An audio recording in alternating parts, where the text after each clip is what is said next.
USC's 2023 February signing day. I didn't see that one coming. You are Locked On Trojans, your daily podcast on the USC Trojans, part of the Locked On Podcast Network, your team every day.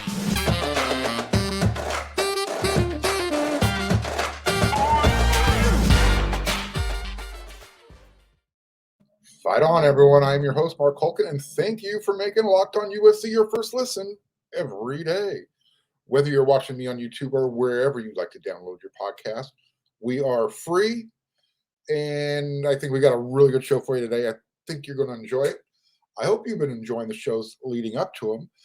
If you're watching on YouTube and you haven't done it yet, do me a favor. There's a red subscribe button. Hit it. You like the show, let me know. And to all of you who have already done so, thank you so very, very, very much. This episode of Locked On USC is brought to you by FanDuel Sportsbook, the official sportsbook of Locked On. Make every moment more. Visit FanDuel.com/Locked On today to get started.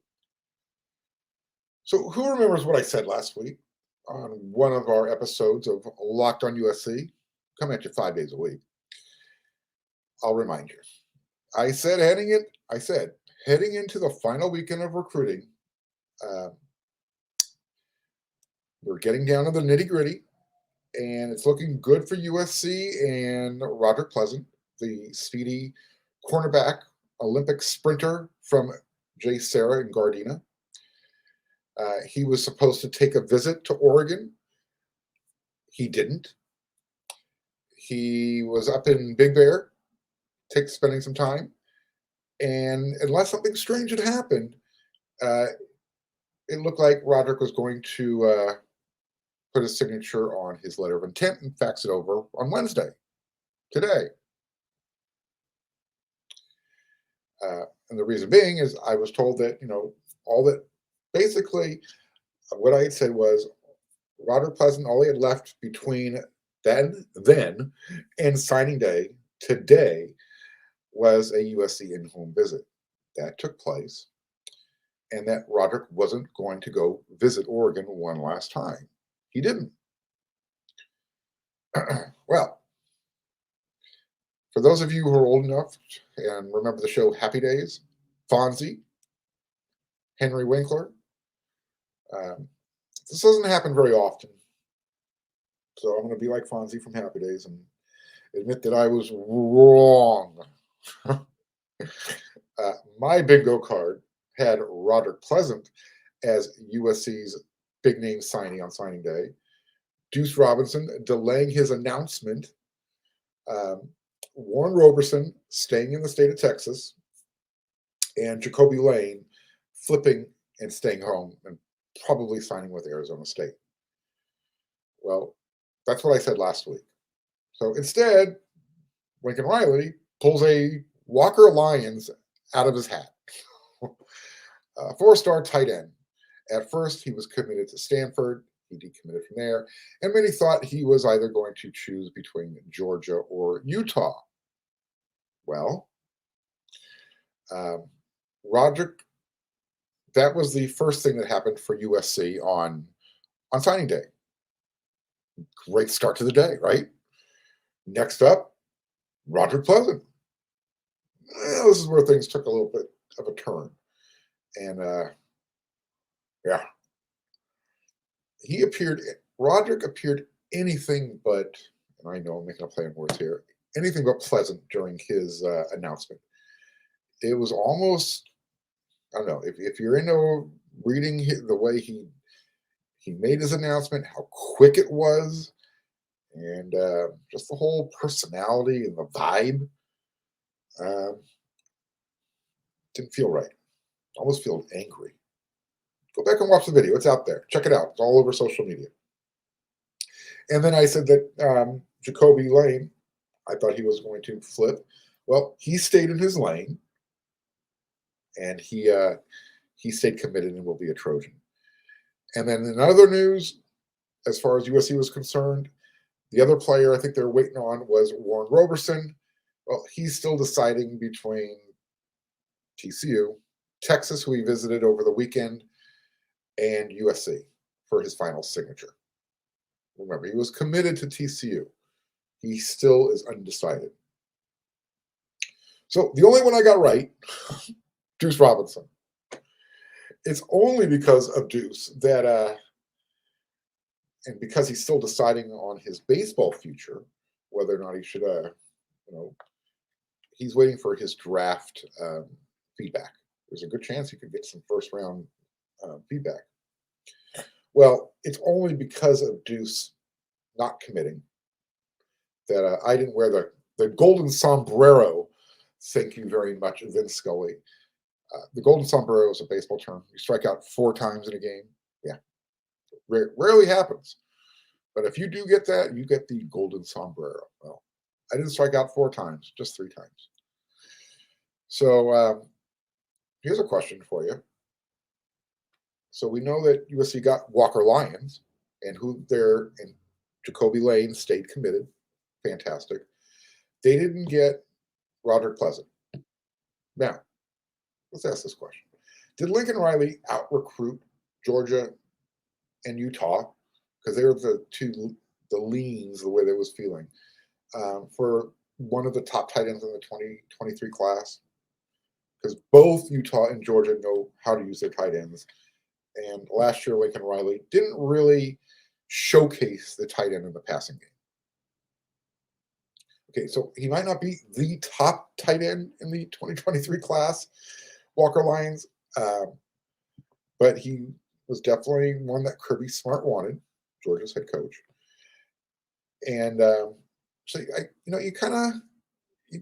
have to kind of give a tip of the hat here to Lincoln Riley and to Zach Hansen, tight ends coach, and his husband, who's finally earning his keep. I'm kidding, coach. I'm kidding. They get the win. They pulled that out.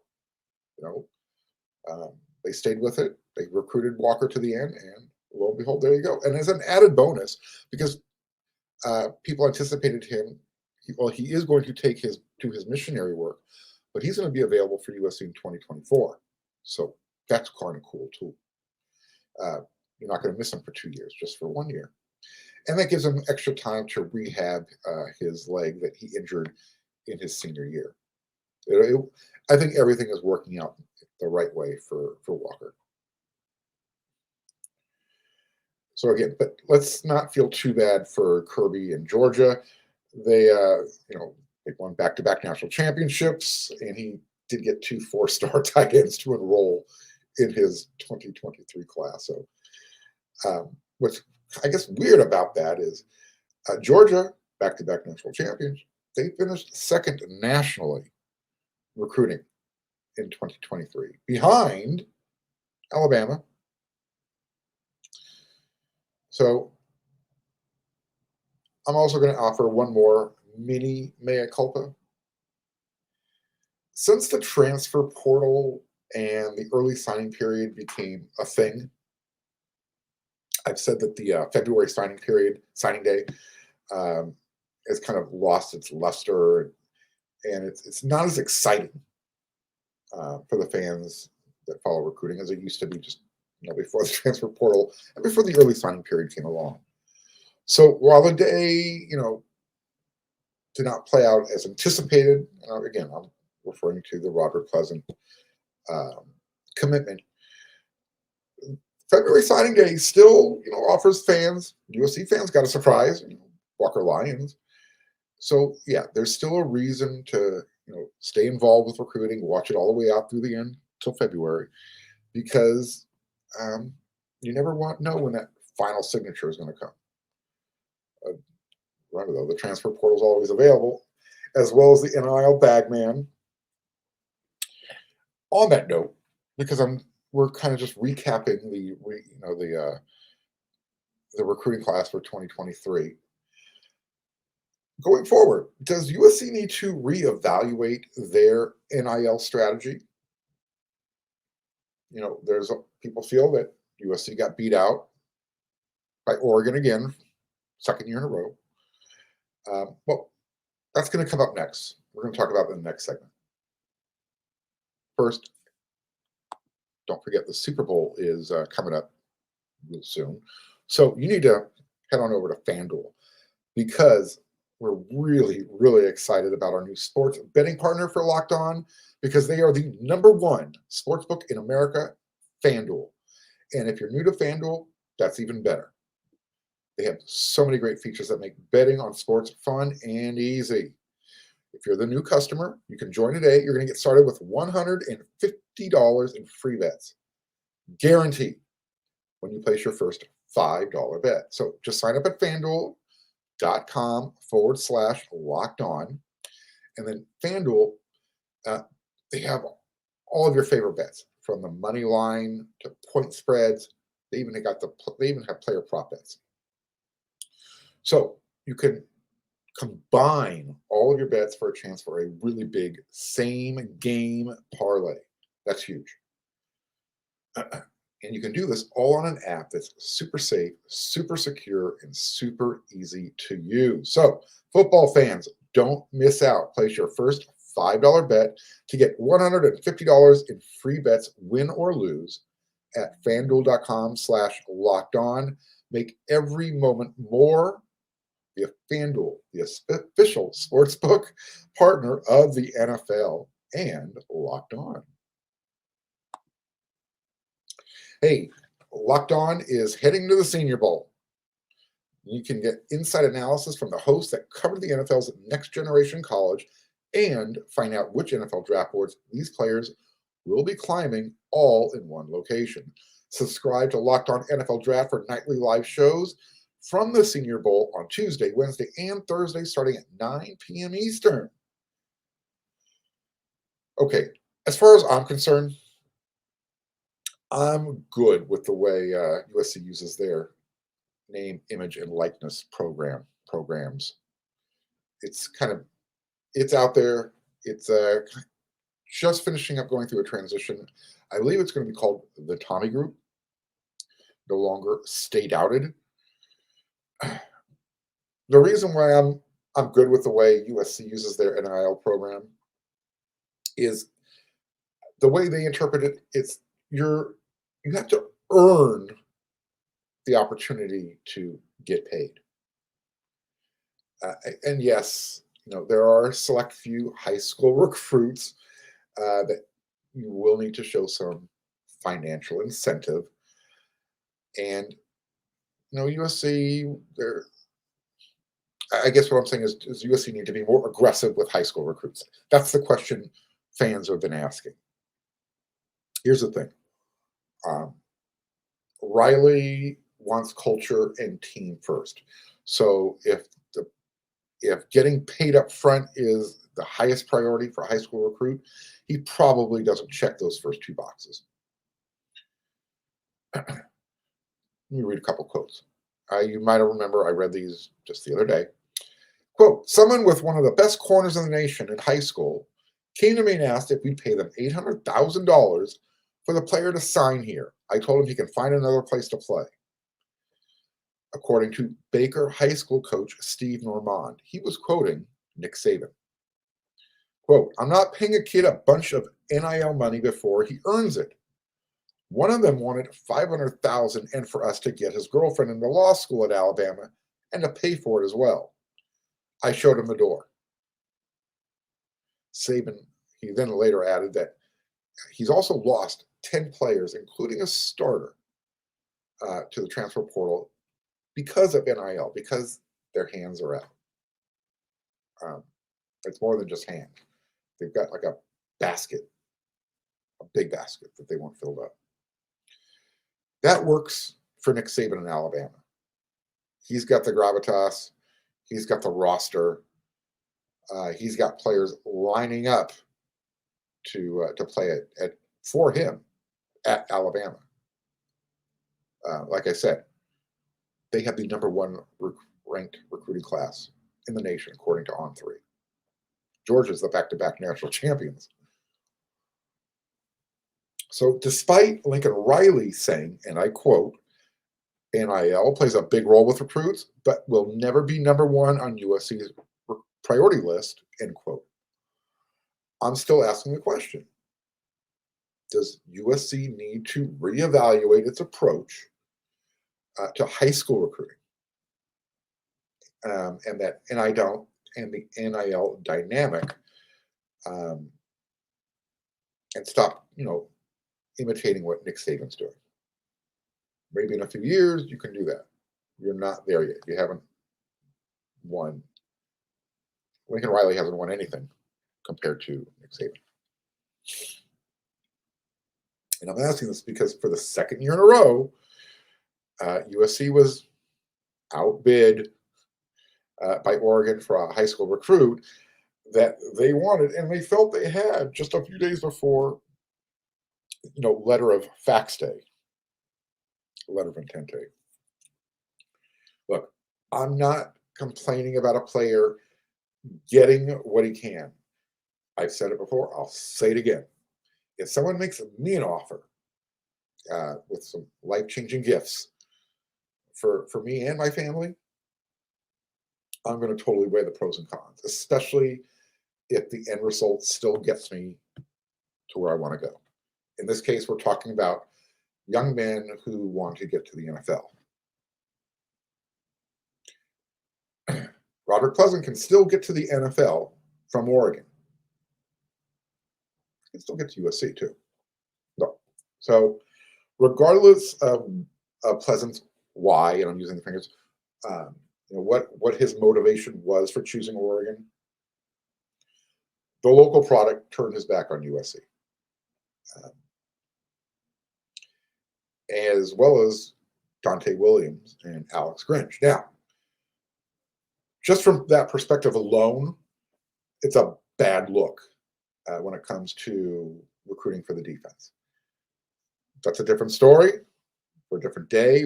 Trust me, we'll tackle that one. No pun intended. But I'm going to stay in the boat that rewards experience and paying players who have earned it on the field compared to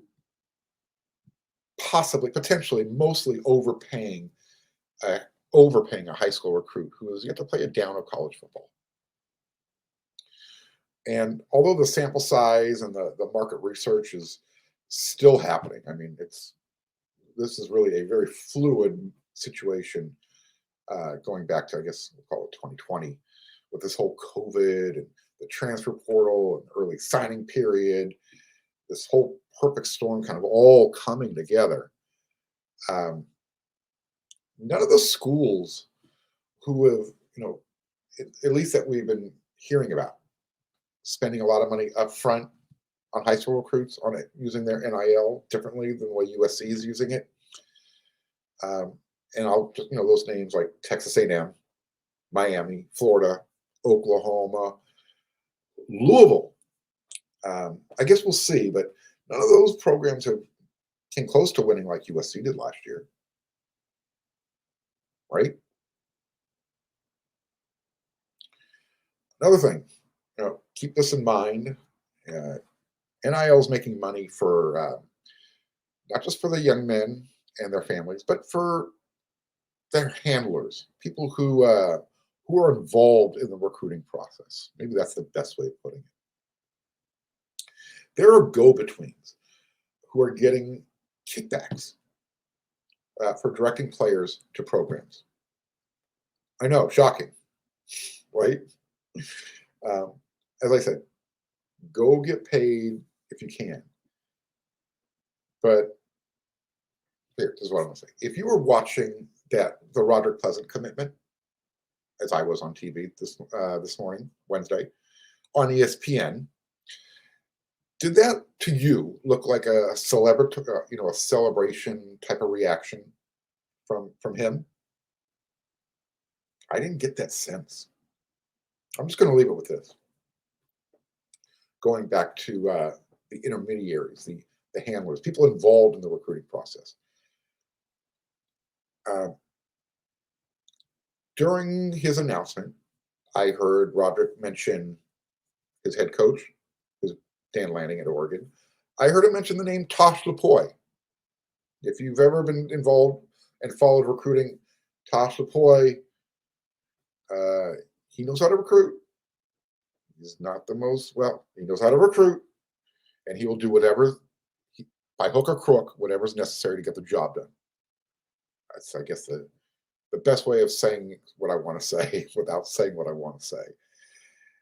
But I didn't hear Roderick mention his position coach that he would be playing for, Demetrius Martin. Neat.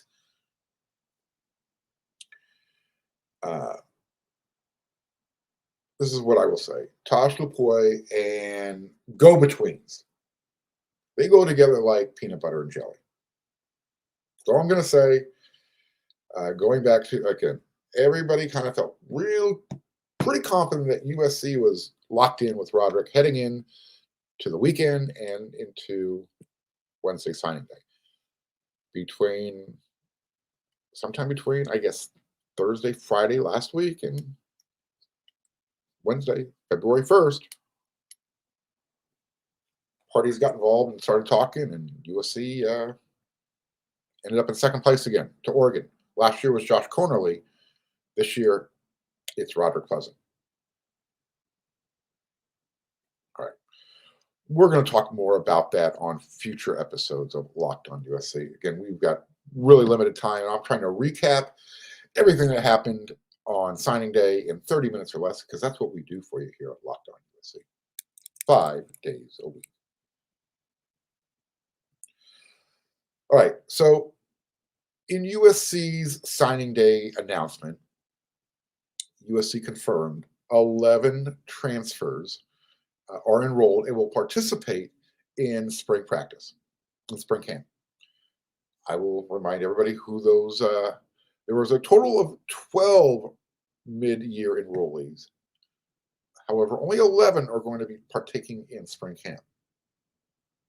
Those 11 are Kyron Bars, Mason Cobb, punter kicker Eddie Zlopicki, offensive lineman Jared Kingston, running back Marshawn Lloyd, defensive lineman Anthony Lucas, rush end Jameel Muhammad, defensive back Christian Roland Wallace, wide receiver Dorian Singer, defensive lineman Jack Sullivan, and Michael Tarquin, offensive lineman. What name is missing? Ethan White, offensive lineman, Florida. I'm going to try and figure out what's going on there. I know Lincoln Riley was a little frustrated with this. Not saying he's frustrated with Ethan. I'm saying he's frustrated with the situation. And I'll see if I can find out exactly what the particulars are of that. So USC announced their transfers who will be available for spring camp. They also, I mentioned Jacoby Lane. He stuck with his commitment and is now officially a Trojan. The reason why, I'll try and tap dance around this. The reason why I was skeptical about him keeping his commitment to USC, and I was unaware of this, but there are actually rules in place for taking visits, and not just official visits, unofficial as well. USC wants to make sure a recruit, even though they might be all 100% vested, interested, and behind the young man, they want to make sure that that young man has all their ducks in a row, I's dotted, T's crossed. And as well, the NCAA also has certain criteria that has to be met before players can take a visit. So I should have felt better going into signing day since Lane, he made his visit to USC last week. You connect the dots. Late visit, and I just kind of read off a couple of different boxes that need to be checked before players can take a visit. So overall, Wednesday's signing day for USC was a little disappointing because of the Pleasant, I don't know, what do you want to call that? A silent flip, or whatever you want to call it. He's not coming to USC. But let's be honest about this. he wasn't going to play cornerback for USC in 2023. Can we agree on that? USC needed him. They wanted him. You want that type of speed. I mean, USC needs that type of speed desperately. But his impact wasn't going to be felt until 2024 at the earliest. This is the way I see it. The reason being, I talked about this on the episode about USC's primetime defensive backfield. This is going to be your two deep in some shape or form. Damani Jackson, Christian Wallace, Sia Wright, Jacoby Covington. You take those four, throw them in a hat. There's your two deep. Behind them, you've got Joshua Jackson Jr., Prophet Brown. So that's not me being bitter. That's me just being pragmatic. Yes, I would have loved to have seen Roderick Pleasant putting on the Cardinal in gold. You never know. He might. Remember, the next wave of transfers are going to be available after spring camp between May 1st and May 15th.